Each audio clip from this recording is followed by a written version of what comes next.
আসসালামু আলাইকুম প্রিয় দর্শকবৃন্দ। আজকে আমরা আলোচনা করব বিতরণ বৈদ্যুতিক ট্রান্সফরমারের ভেতরে কি কি থাকে। ট্রান্সফরমারের ভেতরে প্রধান কয়েকটি অংশ থাকে।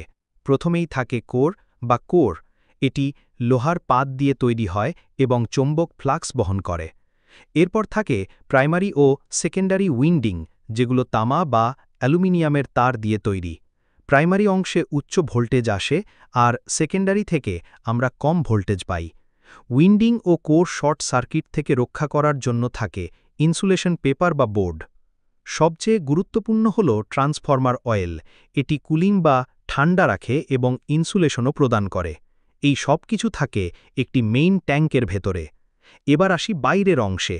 বুশিংসের মাধ্যমে বাইরের লাইন ট্রান্সফরমারের ভেতরের উইন্ডিংয়ের সাথে যুক্ত হয়।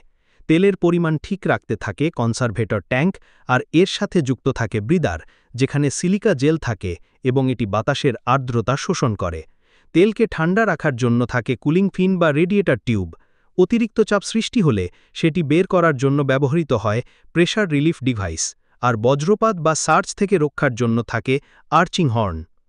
সব মিলিয়ে বলা যায় কোর, উইন্ডিং, ইনসুলেশন, তেল, ট্যাঙ্ক, বুশিং, কনসারভেটর, ব্রিদার, কুলিং ফিন এবং সুরক্ষা যন্ত্রাংশ মিলে একটি সম্পূর্ণ বিতরণ বৈদ্যুতিক ট্রান্সফরমার তৈরি হয়।